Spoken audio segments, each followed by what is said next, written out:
In this place, Reamore, murder was committed. A man was killed. Killed over that. A passageway to a bog, worth nothing to anybody except those people who lived here and killed for it and died for it. The Reamore Moss Moore murder was a huge event at the time. There were queues of people coming just to see the location where Moss Moore was murdered. It was unreal. 1958, it was the talk of the country. That time, there could be 2 murders in Ireland in a year. He was strangled and his body was hidden in a drain. He was shoved in underneath a ledge in the stream, and that was where he was hidden for 8 days. Evidence was that he had been murdered, so they immediately suspected my uncle, Dan Foley. Dan Foley and Moss Moore, they were neighbours and friends until they fell out because of a dispute over land. They were due in the Tralee Circuit Court a few weeks after the murder was committed, and Foley is supposed to have said there'll only be one of us showing up at this court case. Dan Foley was a powerful man, terribly strong man, and he wouldn't be a man who'd kill out of plan, he'd kill with instinct. Foley was never charged or convicted. A lot of people feel that maybe Dan Foley might have been innocent. He did proclaim his innocence to whoever would listen locally. He proclaimed it to journalists, he proclaimed it to the guards. Dan Foley was an innocent man. He did not murder Moss Moore. And this murder might have been consigned to history if it hadn't provided the inspiration for a play written by my dad, John B. Keane. The murder that took place in Reamore has been immortalised on screen and on stage as The Field.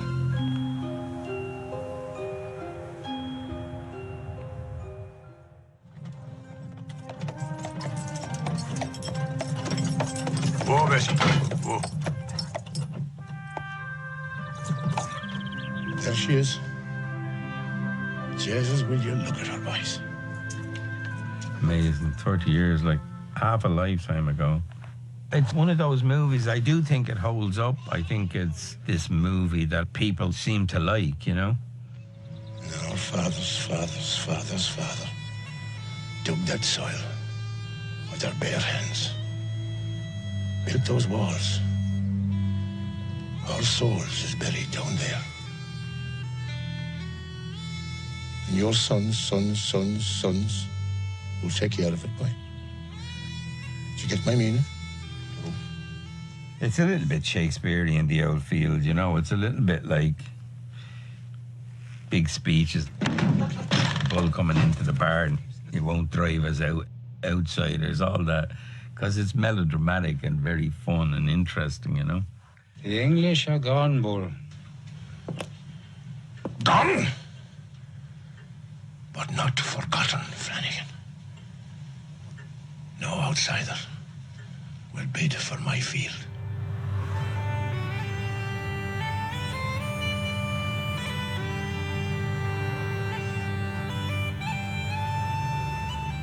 This is John B. Keane's bar. This is where The Field was written, and also where the movie was more or less put together. A lot of history here on the walls. I think he knew all along it was going to be his big play. And I think he wrote The Field to show kind of in a nuanced way exactly what happens to you yourself when you kill someone. And also, you know, that we have this in us and we have to watch it and be careful of it. Listen now. I want you to give me your solemn oath that you leave Carrickthorne first thing in the morning and never set foot here again. Be a good Yank. Turn around. Go home. John B. was a great writer, you know. He was a primal writer. Like, I mean, these are characters I'll never forget. All these characters come fully formed. They're out of a real world that I can touch. You know, like he found them in his locality. It's almost like a Greek playwright is writing about the myths of his local town, you know? John B. is writing about legends and heroes. And this Scotty fella who's arguing over a field is at the same time a Lear kind of character. I think it's a great play, and it's survived because it's a great play. I think whether it's related to real life or not, I mean, if I knew nothing about that murder in Kerry, I would still really value The Field as a play. But most people know The Field was based on a true story and couldn't tell you anything about the original killing. That's the interesting thing. They know that there's a germ of truth in it, but they don't know what that germ of truth is. The art is more important than the events that inspired the art. It's been glamorized. The Field turned this into a glamorous story that was attractive to people on the stage and in film all over the world.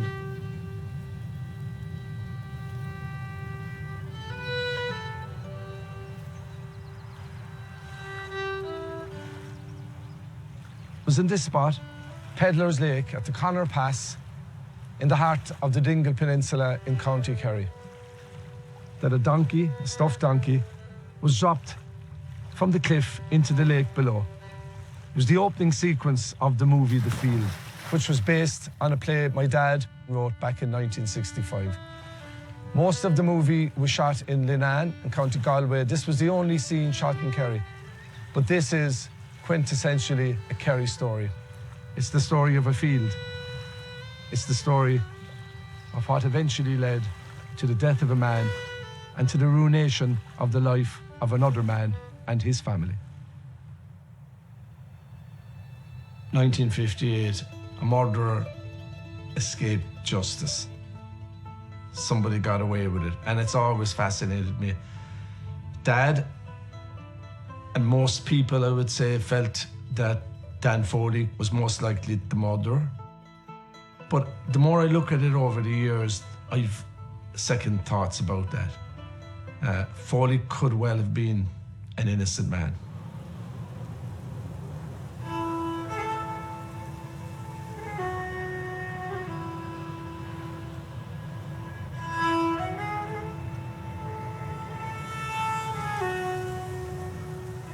Dan was a big, strong, straight, hard-working man. He was a self-sufficient man. He never wanted for anything from anybody. Dan Foley and Moss Moore were the best of friends. They done everything together. They cut the turf and saved the hay and done every little chore together until, of course, such time as the difference between them arose. In fact, a sign of their friendship was the fact that their land was separated by a sort of a sod ditch. They removed this sod ditch and they agreed that at some point they would put up a fence.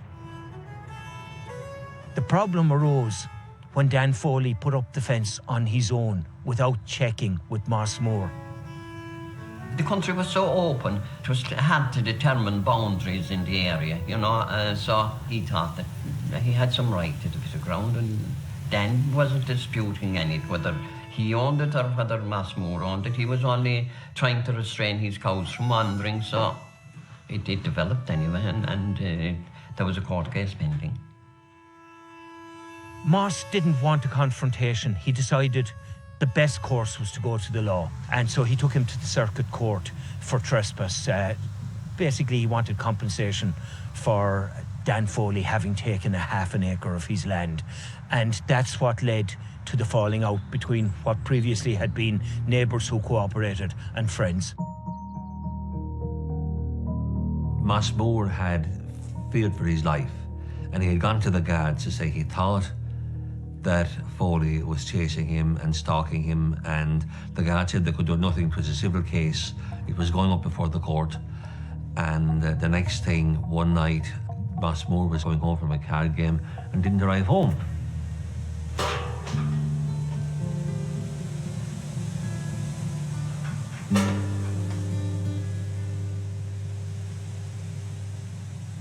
On the night of the murder, Moss Moore would have done his usual thing. He would have gone down to Collins's down at the Reamore Cross for his game of cards, and they would have started about, I don't know, maybe 7 o'clock in the winter time, in the dark, bad evenings, and they would have finished around 9 or past.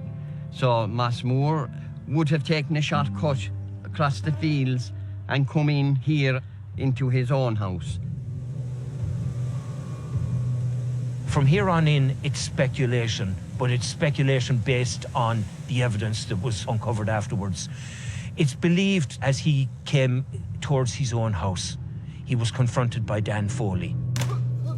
There was a fight. Moss suffered a badly bruised nose. His nose was bleeding, his lips were bleeding, he suffered bruising around the eyes. That didn't kill him though, because the autopsy was clear on that. He was actually strangled to death. His voice box was broken, so there was a lot of force involved.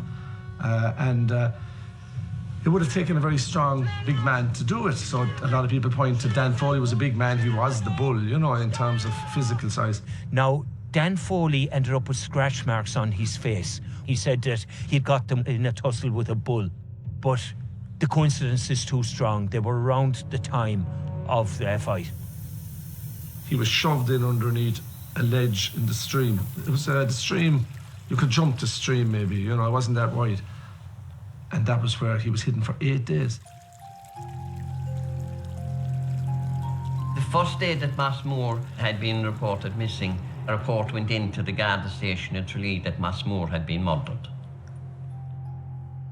Moss Moore was only missing at the time. Immediately, the neighbours assumed or said, whatever you like, that he was murdered. No, they didn't even know that he was dead at this stage. They had no proof. But they said, oh, he's murdered, he's murdered, he's murdered. And sure enough, there was a big hue and cry, and hundreds of people went around the place, absolutely compromised the crime scene. The search for Moss Moore's body was a chaotic shambles, if we're honest. What happened was all the locals started looking. They searched ditches, they searched borders of fields. They didn't find anything in that initial search, and as the days wound on, they began spreading further and further out in the search, moving further away from where they actually should have been. They were saying that time, like, that he fell into a bog hole somewhere. You know, people were thinking everything. But there was only one thing to think of, that whoever killed him knew what he was doing and knew where to put him. Well, Mikey, it's a long time ago now since the happenings up in Reamore. It's a long time back, all right. It is.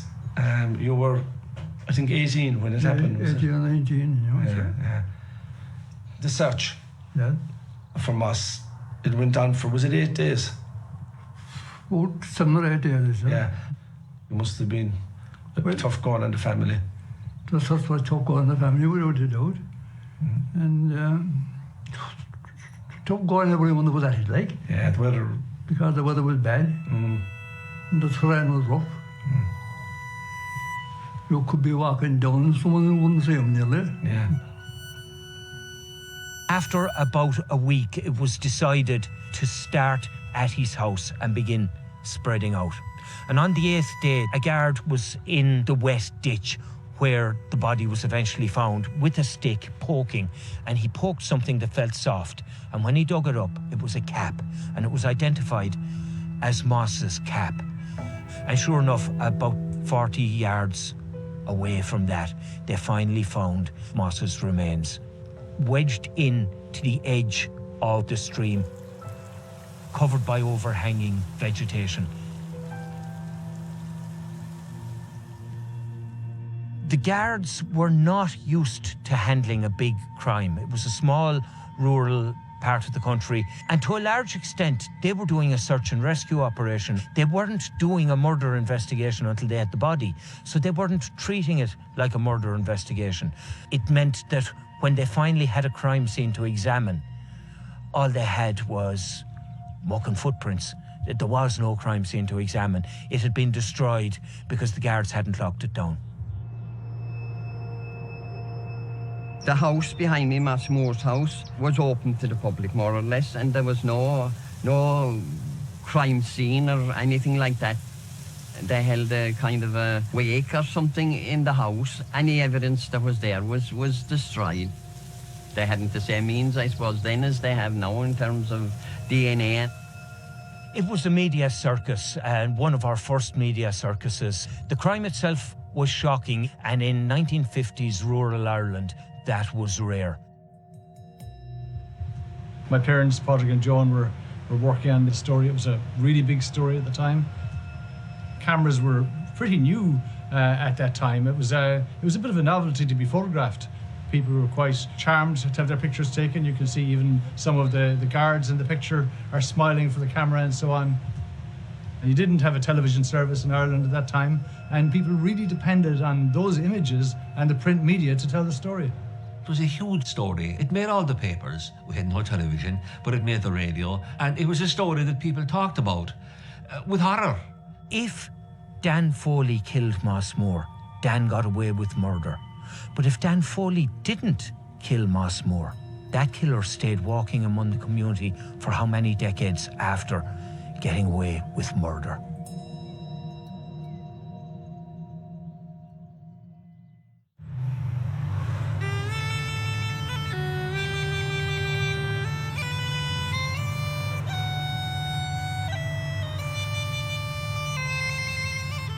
Mike, I'm curious to see the contemporary newspaper reports from the time of the murder. Yeah, this is the Kerry man. This is the second half of year 1958. First mention we get of it is here on the 15th of November with a headline there, Billy. Oh, the headline, riddle of missing Reamore farmer. So at this stage, he's been missing for 9 days. I think the body was actually found on that day, Mike. It was. Saturday, yeah. November 15th. Then the following week, on the 22nd. Yeah, this is a week after later, the body has been recovered. And then the headline then is, was Moss Moore strangled and thrown in stream? But then the following week, in the Kerry man, they come straight to the conclusion, police search for Reamore man's murderer. Yeah. And they get straight to the point. Who strangled Moss Moore? Question mark. Yeah. And then the story continues on page 12 of the paper as well then, so this piece here. Yeah, murder hunt continues at Reamore. Police have been able to establish the deceased had about a pound in his possession the day before he died, so there was a lot of talk about a robbery. Mm-hmm. But if you look at it logically, there are only a few possibilities. Was Moss killed for money? He is obviously robbed. My uncle's theory was that somebody was searching the house, and when he returned, he found them, and because he identified them, they had no choice but to kill him. It seems that Moss Moore had sold cattle and he had money in his pocket, and when he was found, there wasn't any money in his pocket. And then we have here 2 dogs hold a secret. The dogs had been locked up when the murder committed, and then somebody left the dogs out. Yeah. The notion is whoever let the dogs out was the murderer. Yeah. The dogs, of course, there was a collie. No, left out, like. And a greyhound, they were left out. Yeah. And at the time, they seemed to be locked up the night of the murder. They were always locked up. Yeah. So who left them out? Well, good question, like. My uncle, he always went out and checked the cows at night. On that particular night, he said that he see the outline of a guy on the skyline, because where Moss Moore would have been was an elevated position, so that there was definitely somebody else in the area the night, but he never could decide who that person was. There was never enough evidence to charge Foley for it. The only evidence was that they fell out over land. A lot of people feel that maybe Dan Foley might have been innocent. For example, the deceased man, his flash lamp was found in Dan Foley's turnip garden. But why would you hide something in plain sight in a turnip garden? There was bogs and ditches and every place to throw it. The body was in a stream that my uncle used the water for the house, for making the tea. That was their source of water, that stream. I don't think I'd drink water from a stream if I knew there was a body inside it. Dan Foley was the obvious suspect. Right from the start, the Guardian knew that there were tensions between the 2 men. All the locals were pointing the finger at Dan. They were due in the Tralee Circuit Court a few weeks after the murder was committed, and Foley is supposed to have said there'll only be one of us showing up at this court case. He said there'd only be one man around for that court case, he said. And what did you take that to mean? Well, that someone, the two of them were going to be dead. I think Dan Foley killed him. How did he know that there'd only be one man around?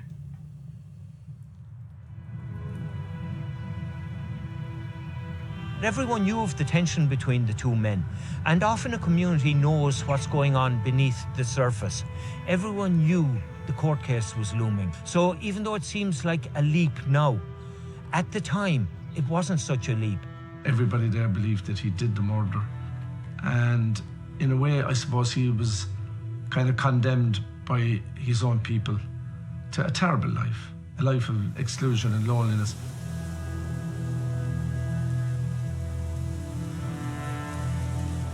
Shortly after it was found that Moss Moore had been murdered, nasty things happened in North Kerry. They were boycotted. Nobody spoke to them. Nobody had anything to do with them. It started with Dan Foley not being served in the local shop. It moved on to the fact that the local creamery wouldn't take his milk. Kilduff Creamery had on the wall daubed boycott. People were very nasty. They ostracised him. They wouldn't help him with the farm. He had to run the farm on his own without help, which was very difficult in those days because it was in a pre-machinery age. You needed the labour. He didn't get the labour. But the fact that somebody would do that shows the depth of feeling. The people who were guilty promoted the boycotting of my uncle. It was to their benefit to take the spotlight off themselves and throw it onto my uncle. That was really the basis for the boycott. But it became a lot more vicious than that. There was an active campaign of hate against him. At one point, shots were fired through his window. A few of the neighbours got together. We came to the conclusion the right thing to do was to fire a few shots and to frighten him anyway. Some people said that it's a pity he wasn't shot. So to me it wouldn't be the right thing to do, but at the time anything could happen. I was there on one particular occasion where there was a bomb placed on the ditch across the road and it exploded, and my God, it frightened the living soul out of everybody in the house that night. The Kerryman of the 7th of November, a year later, in 1959, oh yeah, on the front page, carries a report there. Shots fired through the window of house at Reamore. And Dan says, I suppose this is part of the boycott that has been enforced against me, but I don't know what it's about, he says. The fact that he was kind of bullied so much afterwards, it went beyond, and with the sinister forces kind of pushing that to make him look bad. People say he was broken by the boycott. He aged visibly. He put on years. He became tired and old. You can imagine if you were accused of something that you didn't do, the pressure, he just couldn't cope with it. He went out one evening to bring in the cows and he collapsed and died on the roadway, which was really sad. There wasn't just one person murdered in Reamore. There was 2 people lost their lives as a consequence.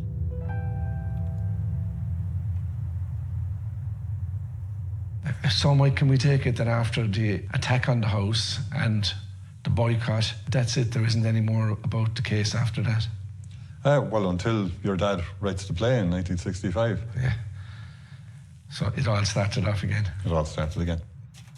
It was kind of catchy to promote the play, to latch it on to something that was controversial at the time. You know, it gave it impetus, or it gave it importance, you know, the play. So, look, fair play to him, it worked for him, but it didn't work for the Foley family.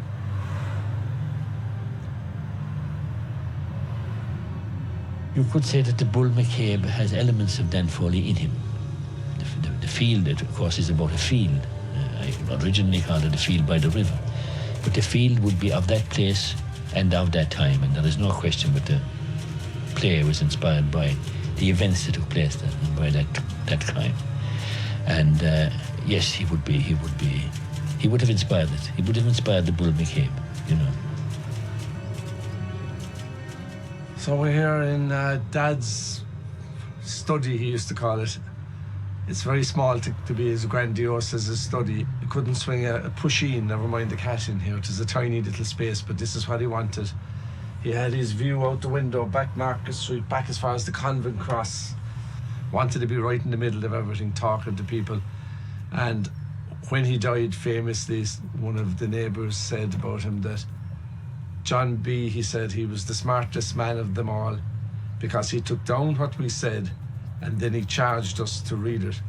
And one day he was just looking out here and he saw the physical manifestation of the bull. Not Dan Foley now, but just a man who he thought should be the bull. He had the stick. You know, and the way he walked and the way he strode down the street was his for that few minutes as he walked into my dad's life and into, I suppose, history of Irish theatre and film. Your bishop's spoke on the altar last Sunday about Christ. Well, Jesus Christ had no guard uniform, he had no white collar around his neck. If a poor man did anything wrong, he gets a baton on the pole, he's hauled up to the barracks. But it is the doctor or the lawman or the schoolmaster. Oh, well, 'tis tough.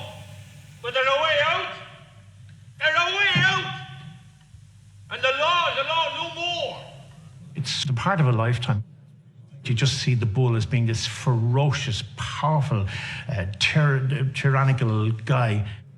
When my dad played the bull, he did a great phrase, which was, when I go out on a stage, I don't care whether they love me or they hate me, but by Jesus, they will know I'm on that stage. And I think with the bull, when he came on, you knew he was there in spades.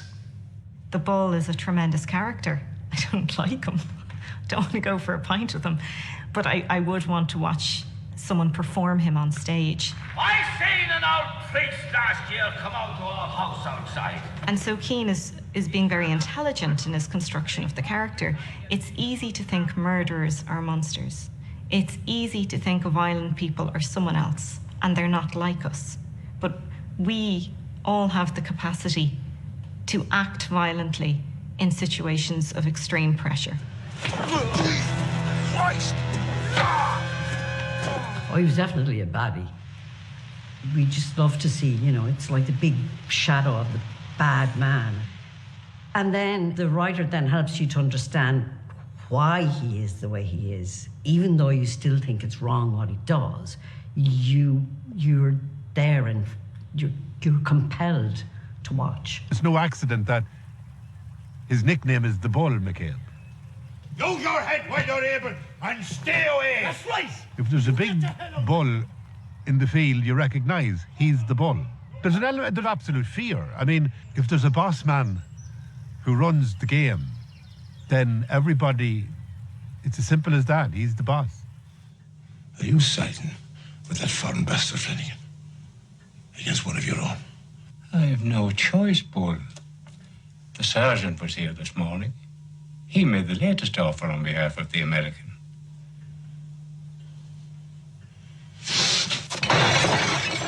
He was a great writer, John B. You know, he just takes stories that were local stories, that were rural stories.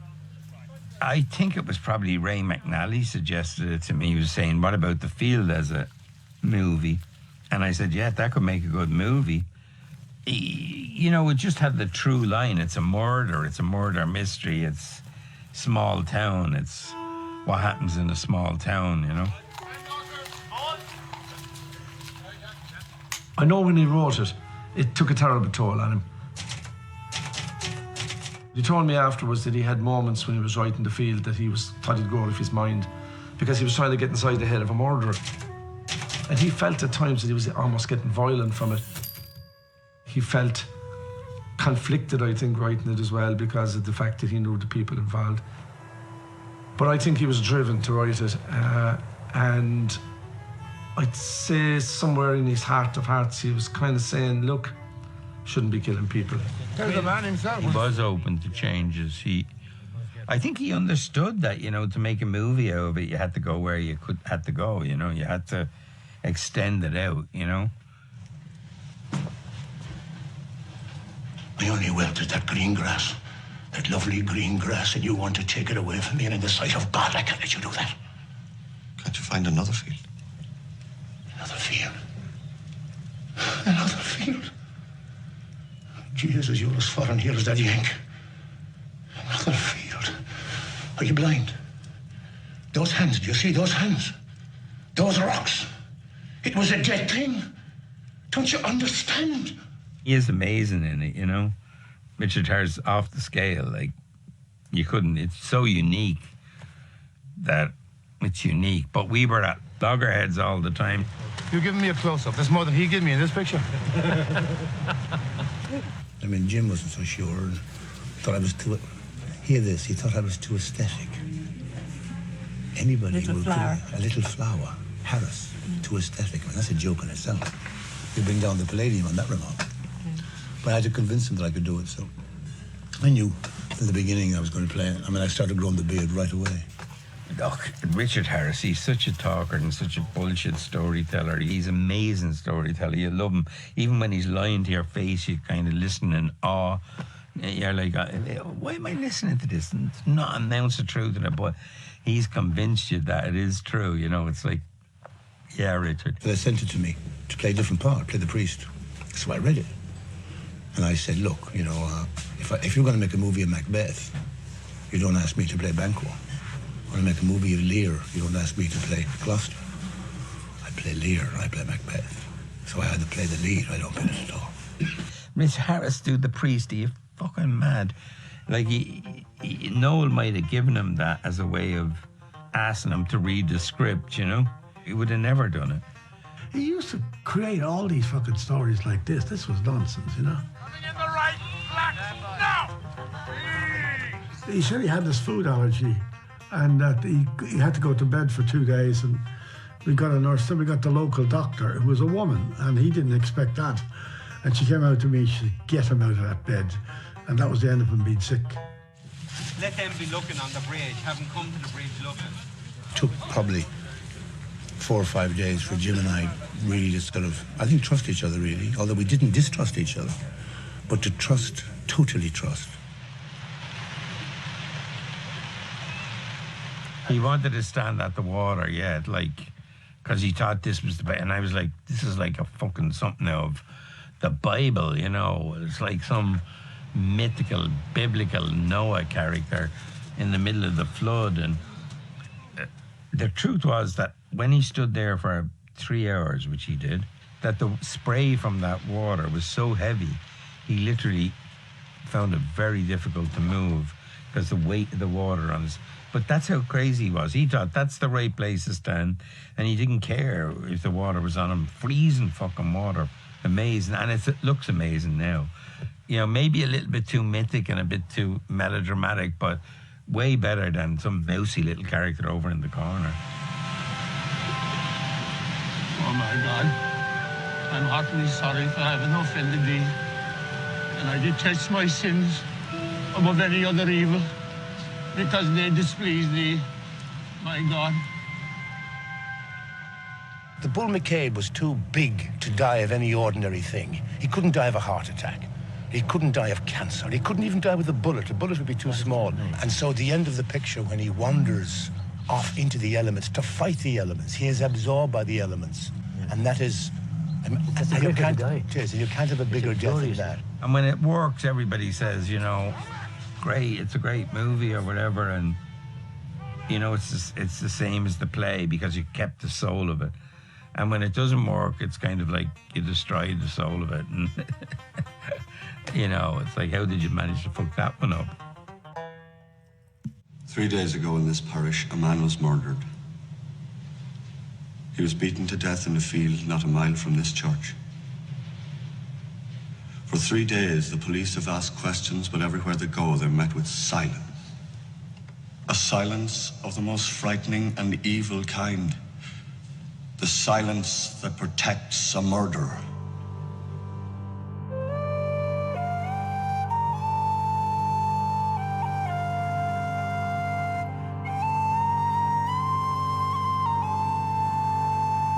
This is Clogher Church in the parish of Ballymacalligat. And this is where the Moores and also the Foleys would have worshipped. In fact, Moss Moore's funeral mass took place in this very church. Father Michael O'Donoghue was the parish priest, and about 10 days after the funeral mass, he called on the people of the parish to provide any information they had to the Gardaí about the murder. About a year later, the Bishop of Kerry, Dennis Moynihan, sent a letter to both priests in the parish. And Father Michael, he read out the letter to the parishioners. And in that letter, there was a threat that from now on, if there was any outrages, any crimes committed in relation to land or disputes over land, the perpetrators would have to go to the bishop for confession. It was known as a reserved sin. My dad picked up on all this and he wrote about the bishop in the play. The bishop gave a very powerful statement about keeping secrets over murders, and he called it the silence of the lie. I remember this was 1959. It was a different Ireland. The church were very powerful, and the bishop in particular could literally strike the fear of God into people. It's funny just thinking of how Ireland has changed. I remember sitting just outside here in the Olympia when the bishop has the sermon to really tell everybody that they need to step up to the plate, and if you know anything, give us the information. And at the end of it, the bishop blesses himself, and I watched that entire audience bless themselves and then realize we're at a play. But such was the power of the moment, the brilliance of the writing, the direction, and the playing to create that atmosphere. Extraordinary. Stay away. Stay back! Go on, Father. Go on. Lock the gates to God's house. Sure, they were locked at the time of the famine, too. No priest died the time of the famine. Only poor people, like us.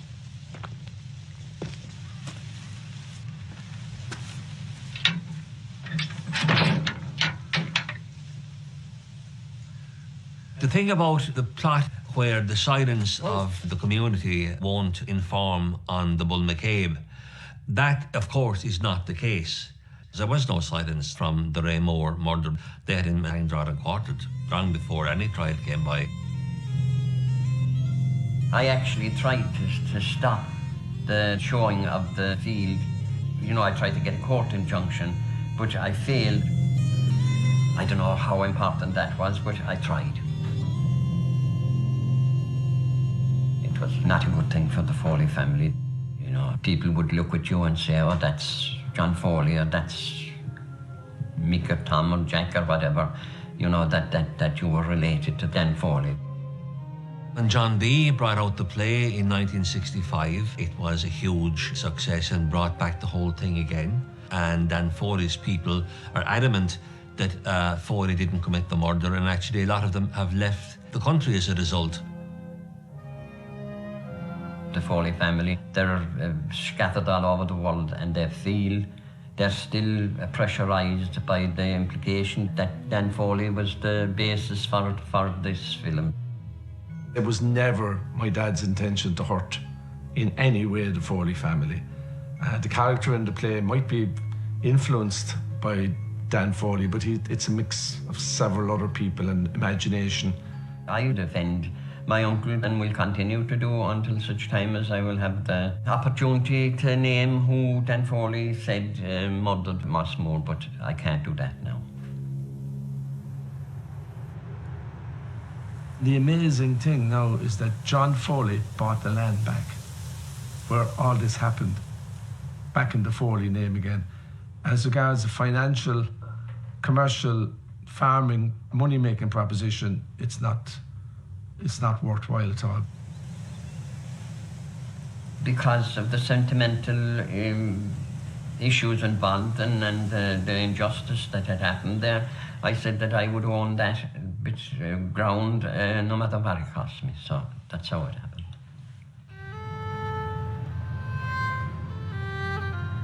In a way, there's a morality tale here jumping out at us. If Dan Foley did do the murder, if he killed his neighbour and his one-time friend, fair enough. He's guilty even though he was never charged.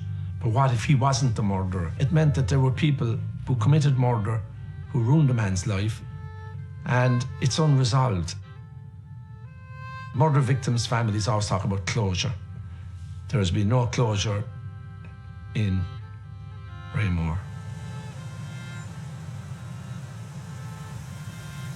Interestingly enough, John B. Keane always was certain that it was Dan Foley that committed the murder, but his good friend, the editor and owner of the Kerry's Eye newspaper, the late Padraig Kennelly, who investigated the thing for the paper and reported on it for several months and had several conversations with Foley, was absolutely certain that he didn't commit it at all. My father built up a really great friendship with Dan Foley. He would go up to the house and bring a Fuller's cake and they'd drink tea and chat for a couple of hours. And my father was convinced that Dan Foley was innocent. In fact, I believe there was some controversy at the time. My dad had a picture in the window of his shop in Ash Street of Foley, which proclaimed him to be an innocent man, and he got into some difficulty with regard to that particular picture.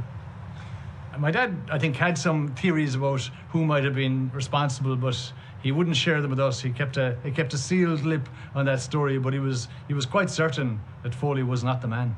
He did proclaim his innocence to whoever would listen locally. He proclaimed it to journalists. He proclaimed it to the guards. There was enough evidence there that the Gardaí felt he was the viable suspect, and in the end a file was prepared and it was sent to the state solicitor. But when the state solicitor looked at the case, he decided it wasn't strong enough to go to trial, and nobody was ever charged formally in connection with the murder of Moss Moore.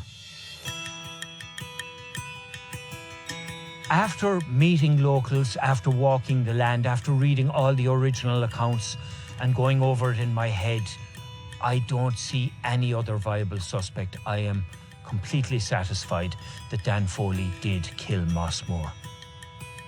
You think the court case was the reason for the murder? Yes. And if the court case was the reason for the murder and Dan Foley was on the other side of it, do you think he did it? Well, my opinion, like the fellow said, I wouldn't say he did or he didn't. Yeah. You couldn't be 100% sure? I couldn't be 100% sure. Would you think he was a suspect? He had something to do with it, you know. He had something to do with it? Yeah. I've no doubts in the world about it. No one else killed Moss Moore, only Dan Foley. Was it all worth it? Not at all.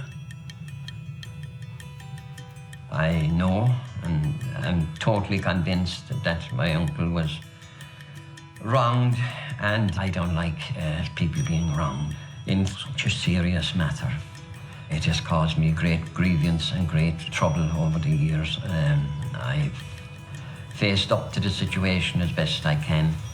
I have no problem defending Dan Foley because I know I'm doing the right thing.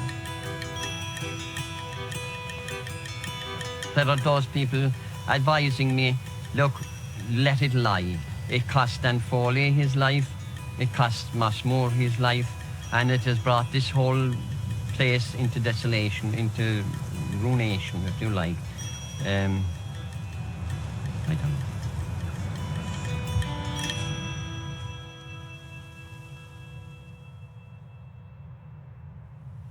60-odd years later, we're still talking about this case, where other cases have been consigned to the filing cabinet of history, because it is actually unsolved. It's still an open cold case. We may never know for certain who killed Moss Moore.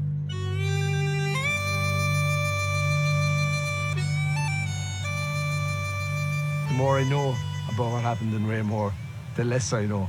Every time you find something out, it sends you off in 3 or 4 different directions. I always felt Dan Foley was innocent. I now feel he's a suspect, but there is nothing we've discovered that would even remotely lead to him being convicted of a murder.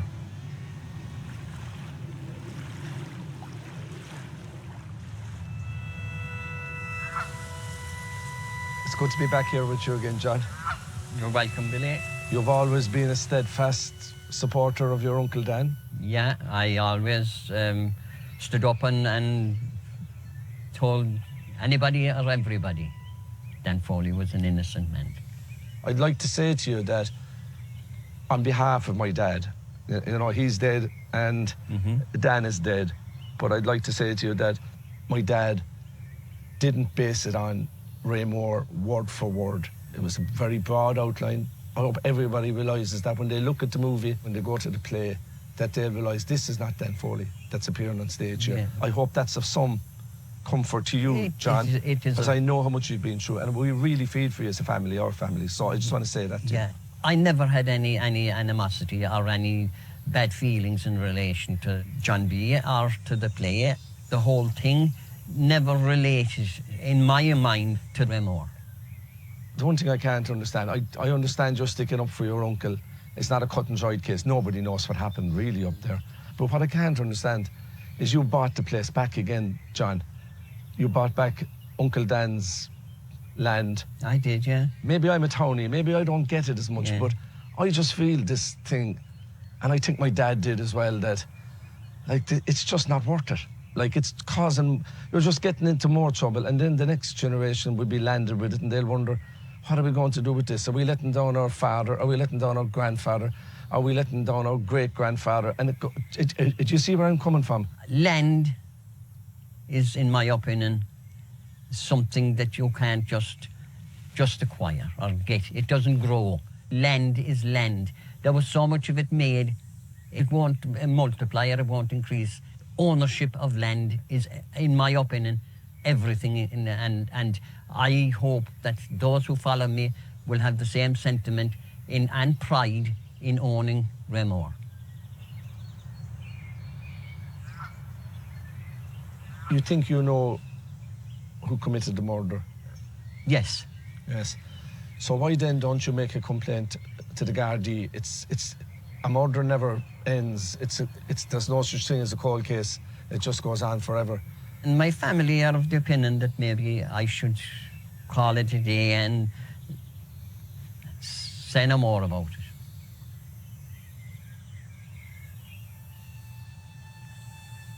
Okay.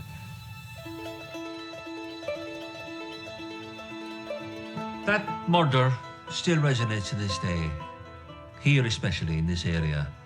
It resonates among the younger generation because of the genius of John B. Keane, who brought the murder to us, and people know the background. There are still people alive who remember the murder.